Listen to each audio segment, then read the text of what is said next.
Welcome to Accounting High. Why am I so busy? Why did I say maybe? Nah. Let's have a discussion. Let's start a discussion. Have you ever had something that you said yes to that you turned around and changed?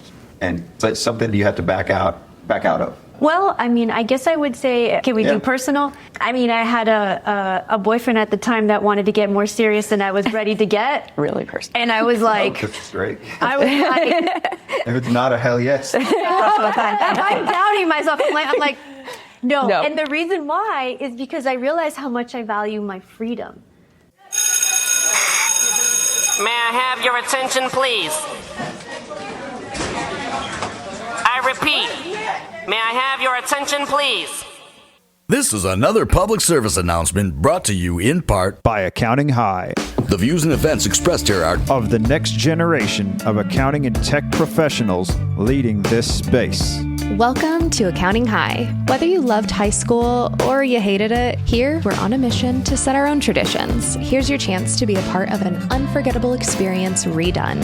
So sit back, relax, and open your mind because class is in session. anything else? Yeah. So without further ado, introducing the star of our show. Scott Scarano. We're going to have a problem here.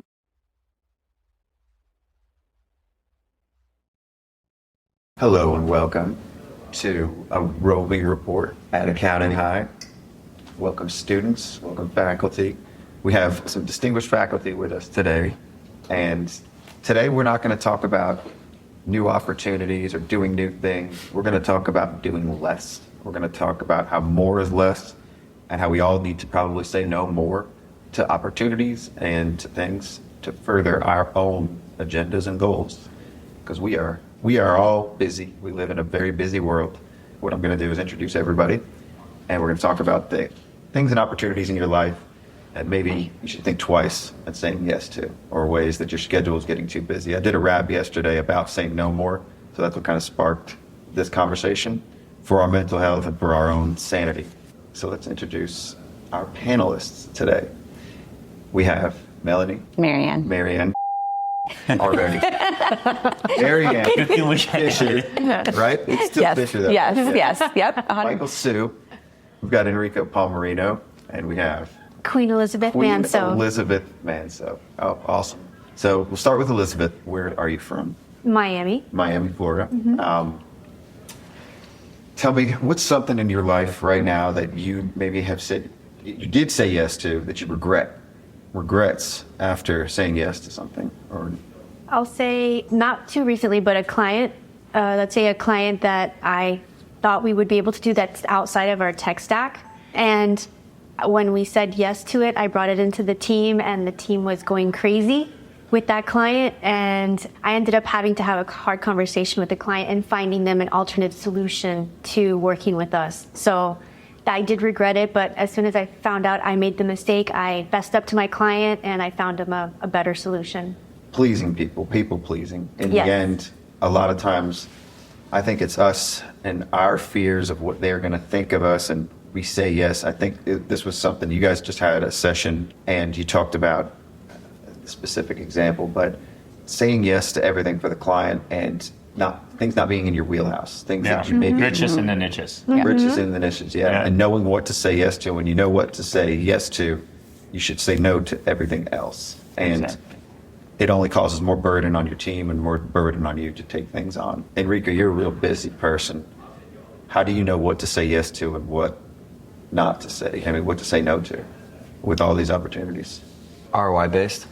ROI based. Yeah, and I don't necessarily know what's the ROI of something until I've done it, but I use that as a data point to learn from. So one thing I used to say yes to all the time was conferences. I fly around. I think I spent 3 or 4 months away at conferences at travel one year and sleeping on a plane. I think it was like 39 nights. It's like a lot. After that, now the bar that I set for like what conferences I go to has been raised. So which ones are actually returning to meet both the most value from a business standpoint, but then also personally, which ones do I like to go to? Are there people there that I'm going to have fun with? And Is fun an ROI? It is totally. It's like there- it's yeah. a moment. Like it's something that I get to see people. I get energy from people, and there's conferences that I have amazing times with, and amazing connections, and you never know where that goes. I mean, I said yes to a ski summit. I made that like a thing. I always did the ski summit at the cost of other things, but I met Michael there. So, yeah.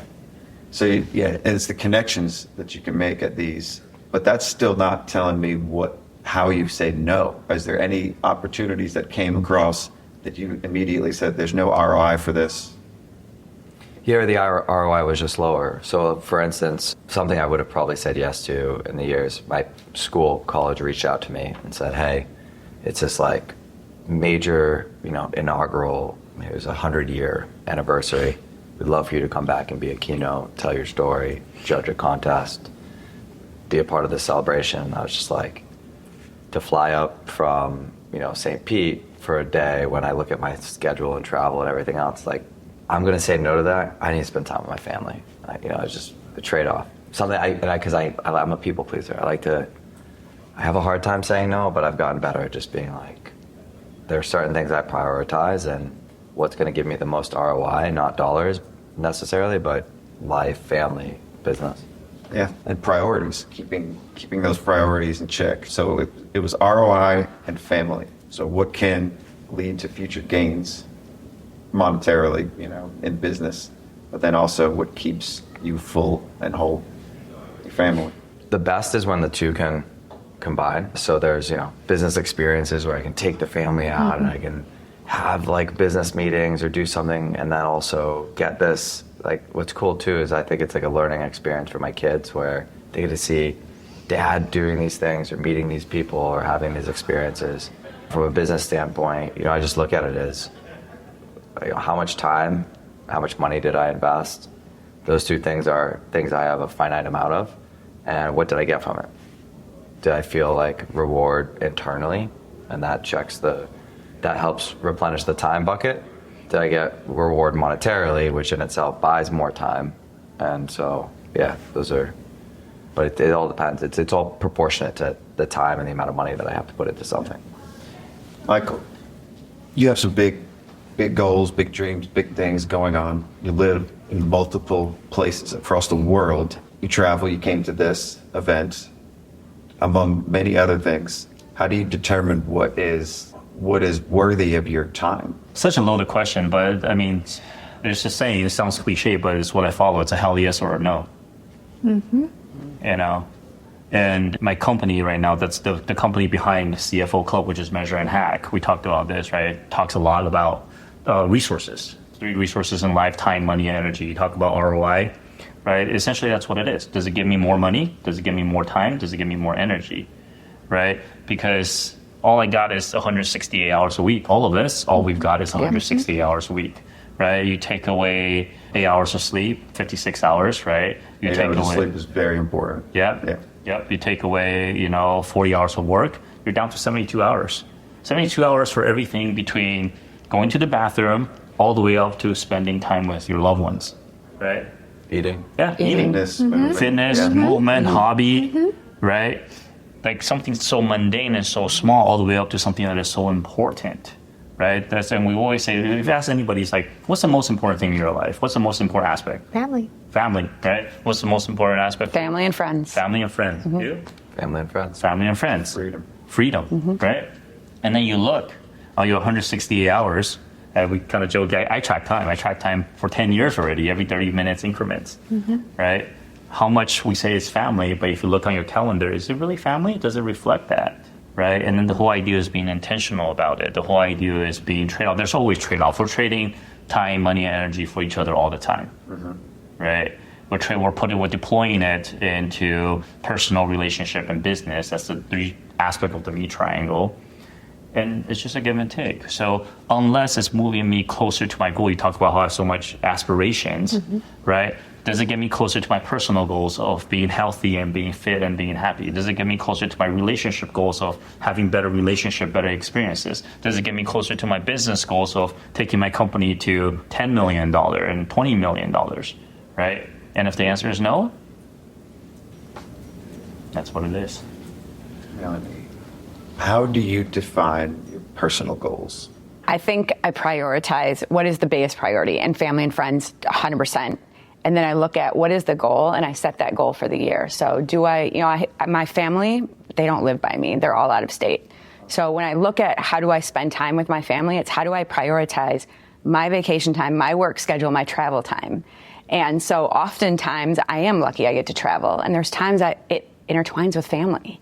And to your point, like when that happens, it's special. So when I look at prioritizing those goals around what do I want to do, it's also taking in that personal goal. So you have your career goals, your personal goals, and intertwining those together to see how they can match each other. And I look at it at the beginning, my birthday is December 31st, and I feel like it's just the perfect time to just kind of take that step back and go, what did I do the last year? Now I'm a year older. What do I want to accomplish? And really trying to put that all together. Perfect time to reset the year. It is. Set your goals, set your priorities too. Yeah. Do you ever find that you'll set a goal in the beginning of the year and it changes throughout the year? Yeah, because I do think there's some things that are out of your control, especially, I mean, if we look at career, right? Things change, things are evolving, roles change, responsibilities change. So I think when we look at those goals, like overall, where do we want to be? Where do I want to be December 31st of the next year? But when we look at the overall vision of that, what does that vision board look like? You spoke to that earlier today. I love that in the vision board. And even if you are going through evolution and roles change or your responsibility changes, your vision is always on what's that next thing? And how can I take what I'm being asked of me to go, all right, but it's broader than that. There's a bigger picture of where I'm trying to get to. It's almost like your North Star. You have a North Star. You don't know how you're going to get there, but that's your North Star. You know there's going to be changes and evolution through that. It's funny how business translate into personal, right? Like if you use the example of Southwest, what's their whole thing, right? Like freedom to move about the country. So any decisions that comes to the table, like, well, does it help us? And their X factor is wheels up. Yep, wheels up. Yep. Right?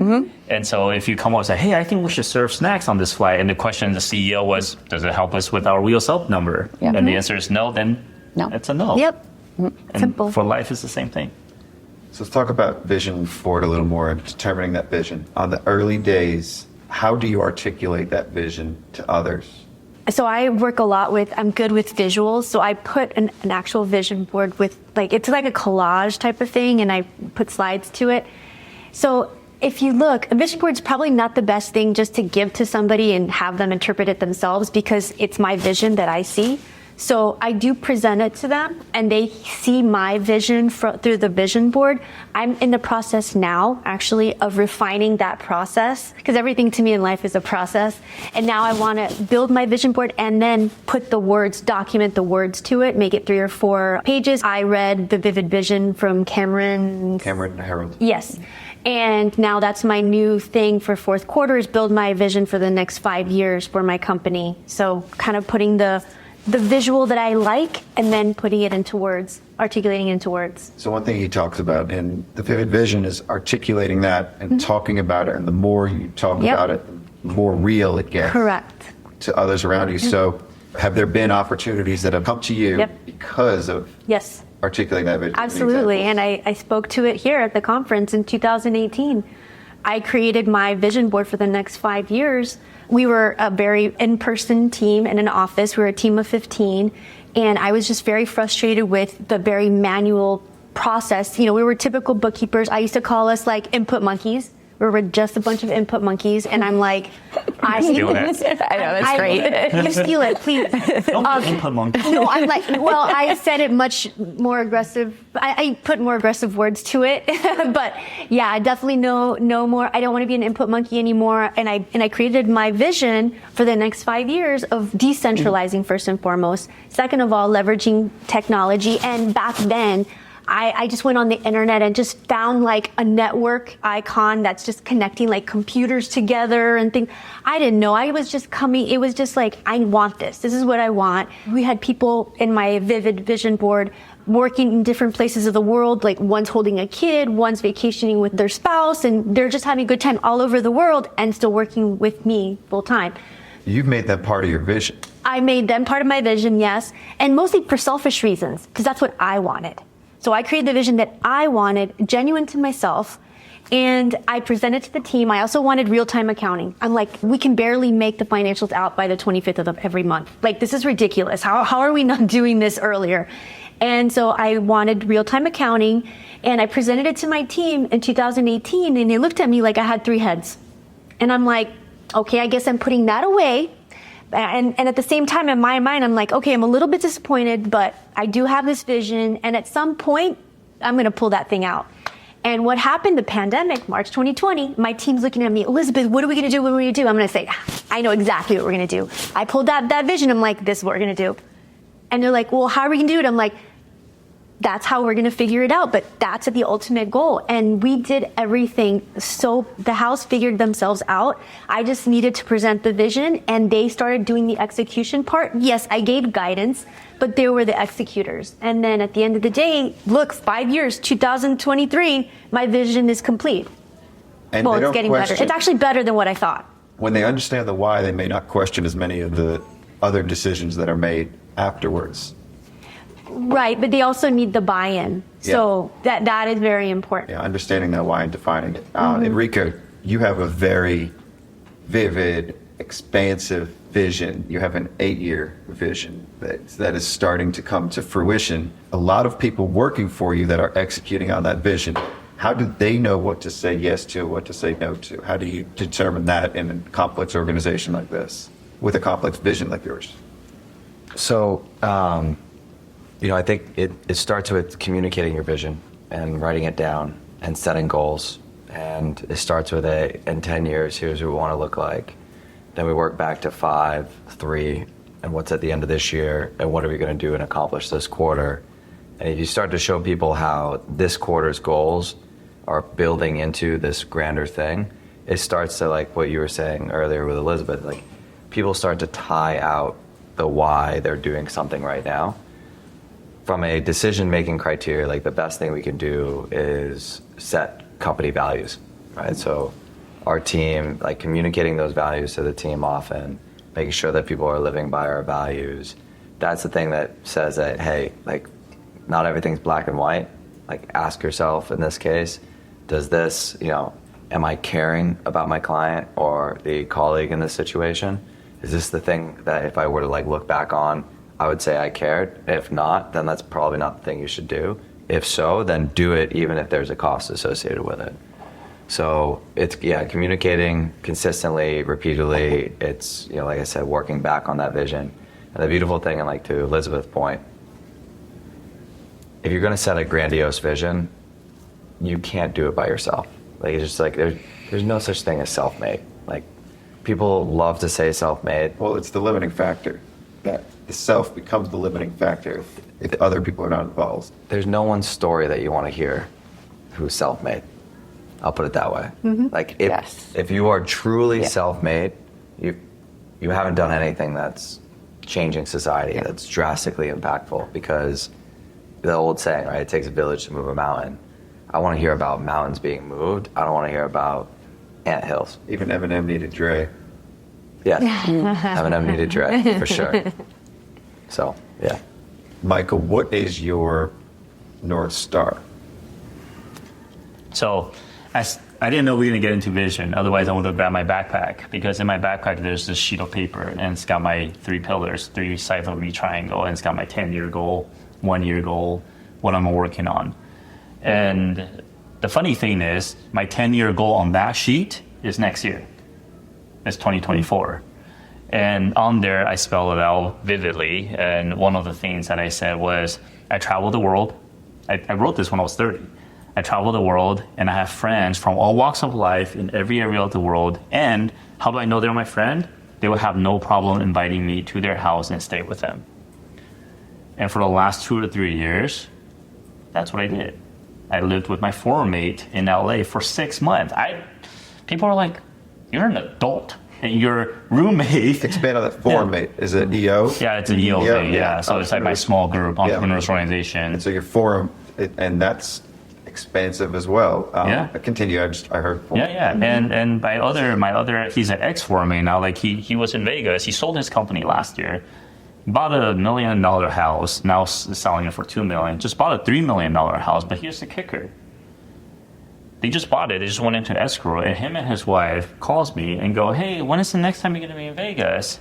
And I went, and they said, "Hey, you got to pick a room." I get to pick a room, and someone else, another grown man, found a $3.5 million mansion. And guess what I did? I picked a room. I went in.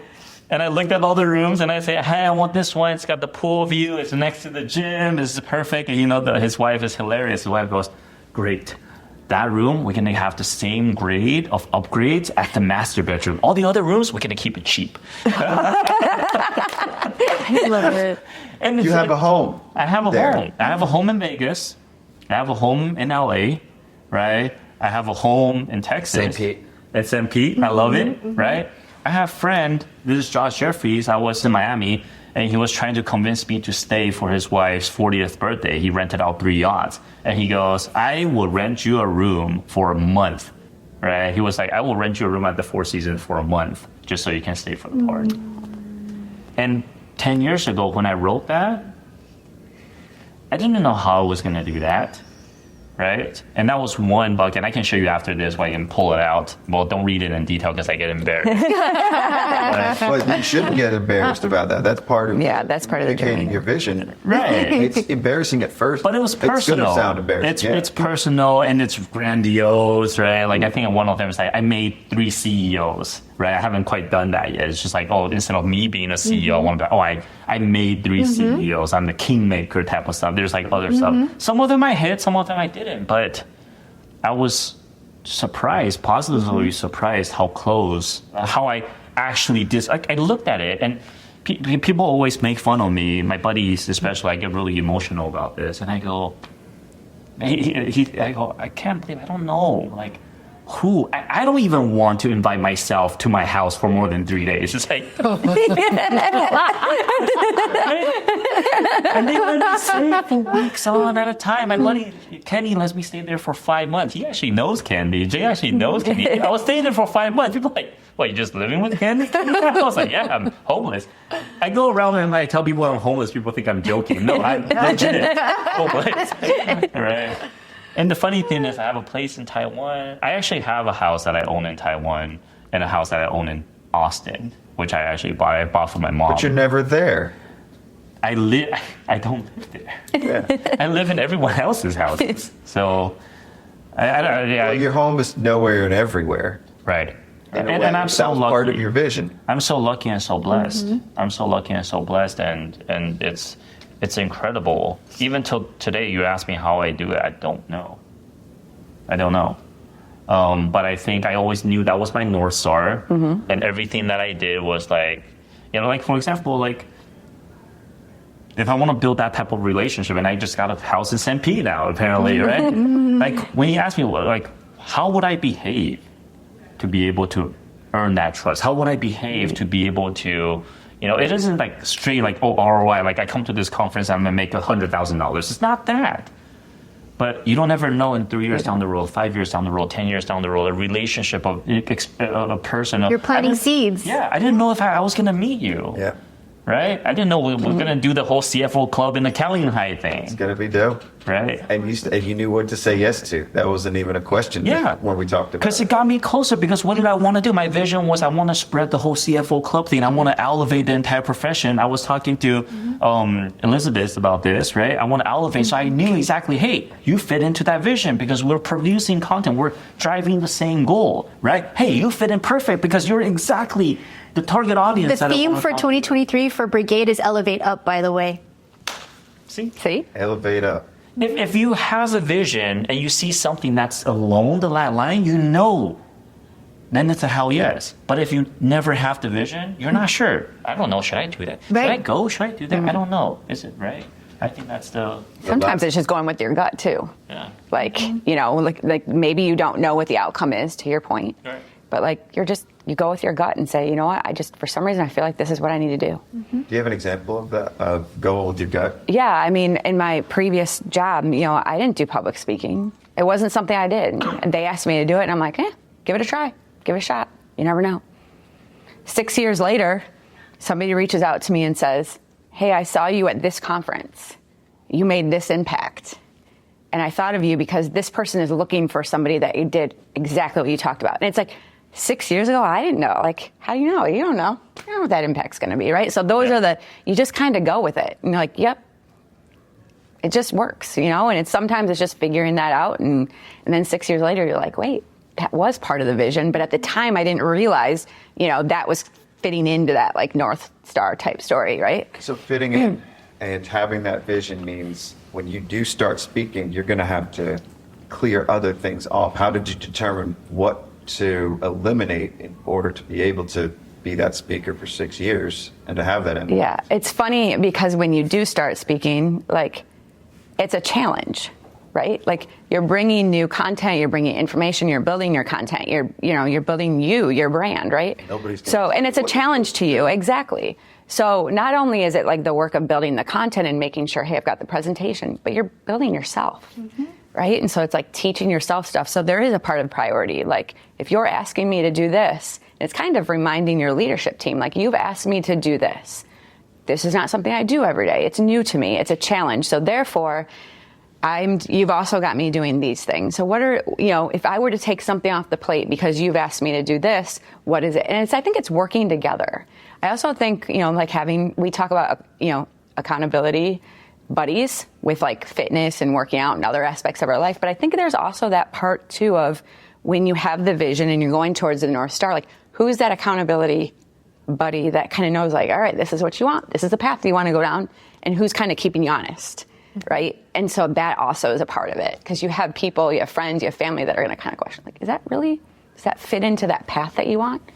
And I think that's important too when you look at priority. And it's okay to change. Yeah, absolutely. Right? Once you jump into it and you realize this is not it, you're totally okay to be like, oh, that's not what I thought. I mean, recently this summer, I got invited on like an awesome trip to Europe. My initial reaction was no, because I had spent 3. Was that your gut? Yes, because and this is where the accountability buddy came into place, because I had spent 3 months on the road for work, and I had been in hotel after hotel, airplane after, and like, I wanted to go to Europe really bad, but my gut was telling me, like, I just want to be home. Like, I hadn't been home in a long time. That's where like buddy comes in and goes, wait, you told me you want to go to Europe, you want to spend time with friends, like. So it was like, that's the part of it that, like, when you're looking and having somebody that's like, all right, they're keeping you, like, yes, you have to do your work, but at the same point in time, your family and friends. Did you go to Europe? I did. Awesome. It was amazing. Okay, good. But like, that's, yes, and it should have been. But because of all of the other priorities and all of the other stuff that was going on, the initial reaction was no. And that's where your buddy comes in and goes, wait, but that doesn't match what you told me was important to you. Have you ever had something that you said yes to that you turned around and changed and reneged on, or did, like, I can't do this? That's something you have to back out of, basically. An opportunity. This is like the same question I asked. Yeah, I know. So I'm trying to. Well, I mean, I guess I would say, we're going to go personal, right? Can we do personal? I mean, I had a boyfriend at the time that wanted to get more serious than I was ready to get. Really personal. And I was like... Oh, this is great. I was like... If it's not a hell yes. I'm doubting myself. I'm like, no. And the reason why is because I realize how much I value my freedom.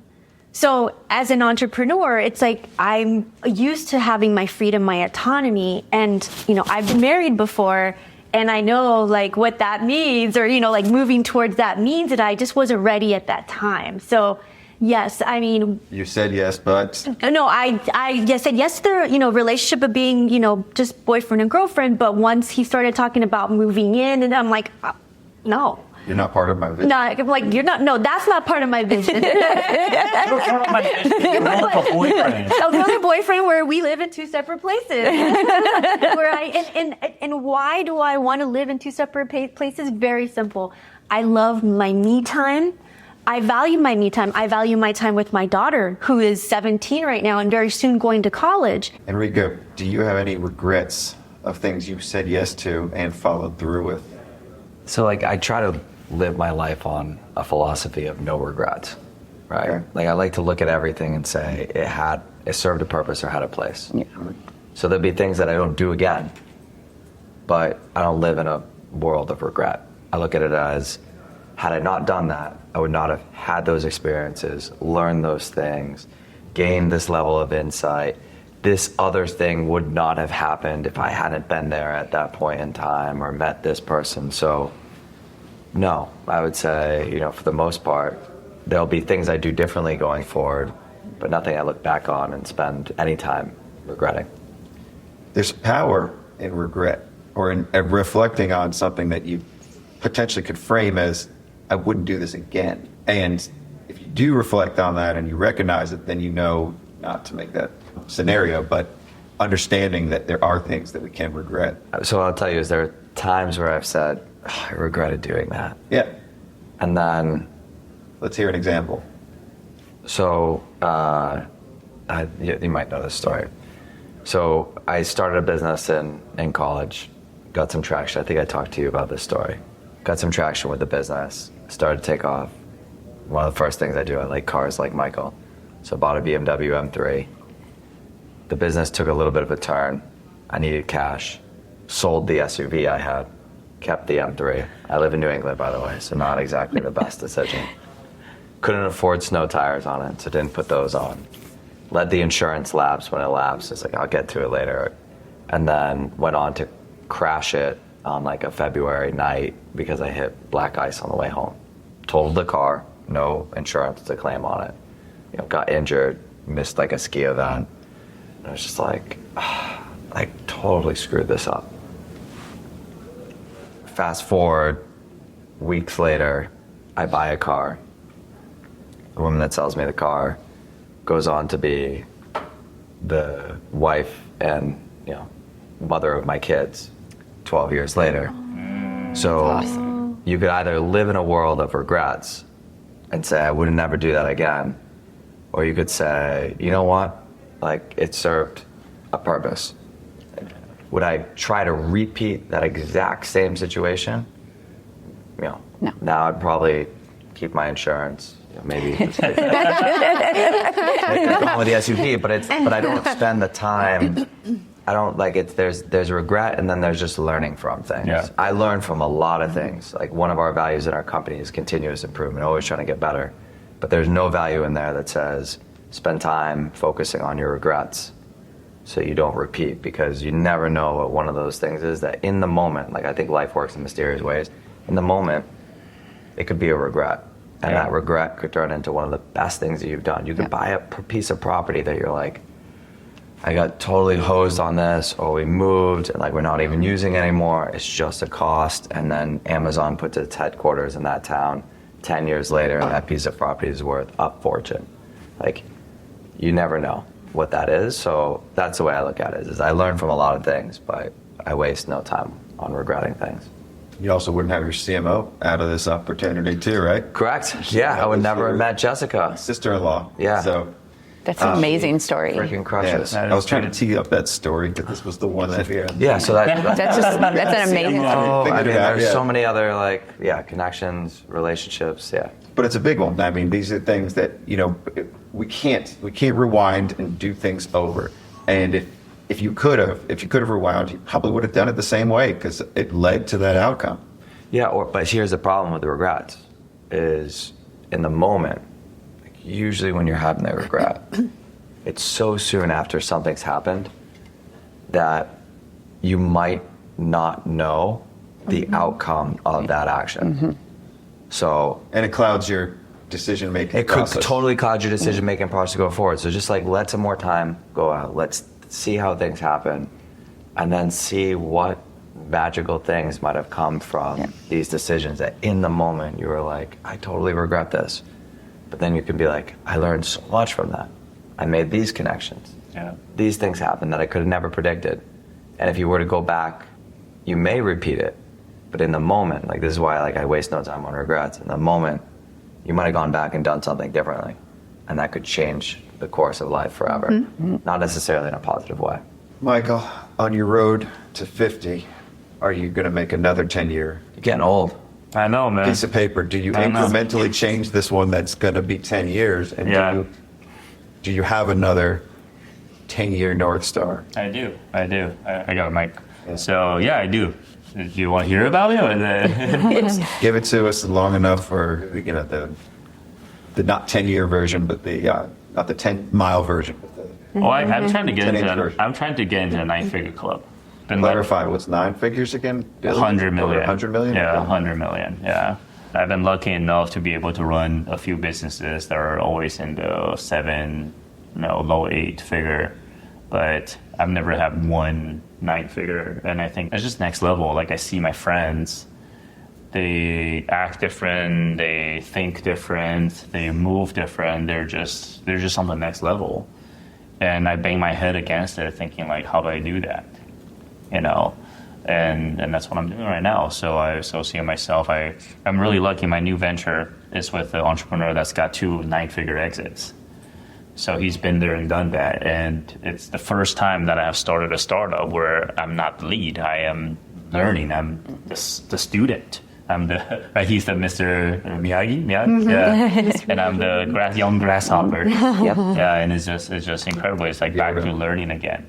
Yeah, it's back to learning again, and I'm terrified about it, but I'm excited about it, and again, from there is just, we're talking about Scotch, right? Yeah. And I think we can do that to a certain extent nowadays, like for example, let's fly to New York and do this, but I'm not at the level, and Enrico probably is nowadays. He throw me under the bus on stage, say I called you like small business, but he's probably at the stage now to be like, hey, let's talk. If we're talking about Scotch, and imagine what are you doing tomorrow? Nothing. Well, let's go.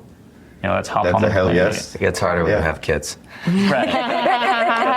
You might have the monetary. Right. But so I'm not gonna name him because I don't want people listening to this knowing him. But we have a friend. He was talking with his buddy about cigars, and he was like, let's fly to Cuba. And then when he was moving, he moved from somewhere in the East Coast down to Florida. He chartered a plane to fly all his red wine and his cigars down. I'm just like, what? Like, how is that why is that even a thing? You think moving, you think like U-Haul. You don't think like, I'm going to charter a plane and then make sure the plane have the right fridge so I can transport and the right humidor so I can transport my cigar. And like, those are movie level stuff. And hey, those are priorities, right? Yeah. Hell yes, right? And then he's the nicest guy in the world. On my way out, he like grabs, like, hey, you want a Cuban? And I was like, yeah, sure. He's like, hey, these just flew in from Cuba yesterday. I was like, I guess that's normal for you, but thanks. To me, it's just, my life is very simple at this point. I want to be happy, and I want to make sure those around me are happy. And I have this crazy vision that I was sharing with him. Doesn't matter if it's a CFO club, which is my grand mission is to free 1 billion entrepreneurs to live life using systems and data, to free them from the day-to-day, the work, the monetary, all that stuff, so they can have the time and the energy, to be able to do the things, right? Using systems. Million with an M or billion with a B? Billion with a B, yeah. Hence the CFO club, because like you said, I can't do that by myself. I can't do that. So, but with the CFO club, if I can bring in 1,000 or 10,000 CFOs, and each of them can now help, 1,000, then that just that's the whole idea. That's the next 10 years. How am I going to get there? I have no clue, but I'm talking to all of you, and I'm asking to be a part of it, right? I'm asking for help. I'm asking Enrico for partnership. I'm asking you for partnership, because that's what it takes. It takes a village. So there's 2 things you said, and 2 different impacts. One was as solo, I want to make that 9 figures. Yeah. The other one is, how do I empower 1 billion people and enrich their lives or make their lives better? So how do I make the 9 figures? Is by empowering the 1 billion people. Exactly. And you understand that, and you know that you need other people to do that. I think a lot of people do need to reflect on their goals to make sure that they're not selfish, or they're not made too selfishly, because you're never going to get there. You're never going to reach it. I believe we're always selfish, but in a sense that you want to I selfishly want to get to 9-figure. The fastest way to do that is to help other people get there. And align your visions and ambitions With with other- the others, those other- so everybody can selfishly rise together and Exactly. elevate. Exactly. Let's bring it all in. The accountability partner or the buddy you're finding, how do you find somebody that can mentor each other, that you can be a partner with? How do you find that person? I think it's based on the goal. Like, so what goal are you looking at? Is it a personal goal? Is it a business goal? Is it a career goal? And then trying to match that person. You know, you look at business or career, and I always look at that, like the mentor, right? Who is the right mentor for me? Who do I look up to? Who is it that I go, you know what? I really trust this person. And I want to build a relationship with that person so that I can start learning from them, kind of experiencing what they're experiencing and sharing that. And then when the personal, it's like for me, I rely on my friends and family. I'm an open book. I'll tell my friends and family, like, hey, this is my goal. This is what I want to do. I'm really excited. I'm looking forward to this. And I think when you share and you are an open book in that way, people are there to support you. At least that's how I feel. So both like from a career perspective and a personal, it's just creating that circle of positivity and friends and family and mentors that are on the same path and know your goal because you've clearly articulated what is that goal and what are you going for. So to summarize, it sounds like everybody's very aligned in knowing when to say no. It seems like it's easy for all of you guys to know what to say no to. And it's not that you don't get marred or struck by indecision because of these clear visions and support and people and community and how you surround yourself with the right people to keep your sanity too. None of it is a solo, none of it is really selfish because you're going to end up alone if you're truly selfish and you don't surround yourself with people. I love what you said about it takes a village. Yeah. It's not always easy. It's not always clear. It's not like I have answers to everything, but you go back to your friends, to your peers, your mentors, and you say, and they walk you through it. You know? You get buy-in on the vision, right? Yeah. Like, if you're doing something, if you don't tell someone your vision, how the hell do you think that vision's gonna ever come to fruition? You're going to be stuck with frustration too. Yeah. It's just gonna magically happen, and actually it does almost always happen. It's just you end up being one of the people that was like, I had that idea back in the 90s. Yes. Oh, yes. And we've all heard those people say it. We all know it. But they never spoke up. But I just I didn't have the money, or I didn't have the time, or I didn't know the right person. Yeah. It's like all those things tend to work themselves out. Yeah. If you take vision, you communicate it, and then you have to execute. You can't just have a vision or an idea and then just okay, go make my vision happen. It's like, no, you have to sit down, you have to lay process, you have to put structure in place, you have to take the time to define it and put the vision board together. 100%. Take risks, yeah. It's not free of charge. And overcome fear. Fail forward. Everything you want is on the other side of fear. And be comfortable with failure. Yep. I mean, I think that's a big piece of it. It's like, it's okay to fail. Defining failure Right. or knowing that there is no failure. Correct. Right. All lessons. I don't know what failure means. Yeah. Yeah. Yeah. Oh, this is great. We could keep going forever. But yeah, it's that, and I'll end it with this. I wouldn't be a rapper right now, and I wouldn't even be here right now if I didn't overcome that fear. And I'll be on stage later today performing the 8-year vision rap, all because of talking about, I mean, again, I don't like to always bring it back into the rap thing, but who rapped for accountants? Like, what is that even a thing? It wasn't a thing, but you can make it a thing, right? I remember when we talked about it. You're like, I love this thing. Like, I want to rap. I'm gonna find a way to do it. And I was like, dude, do it. And you're like, some people are gonna think it's crazy, or they don't get it. I'm like, if you love it, man, just do it. Do it.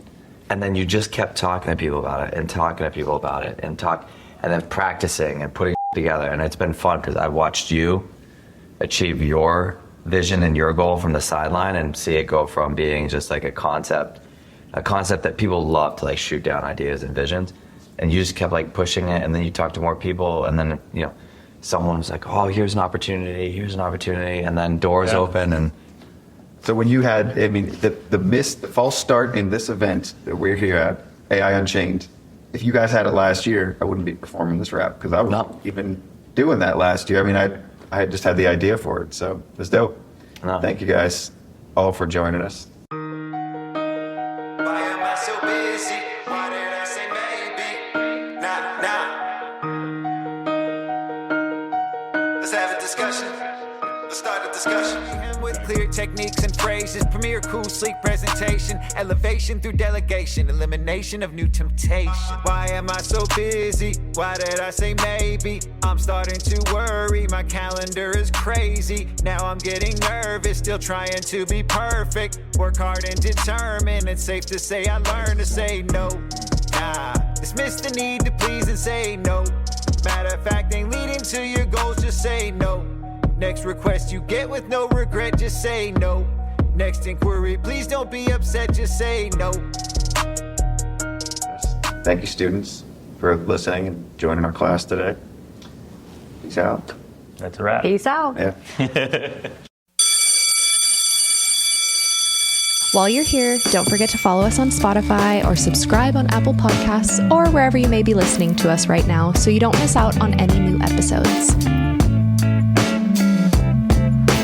Share this episode on social media, tagging us at Accounting High. And feel free to leave us a 5-star review letting us know how the school year is treating you.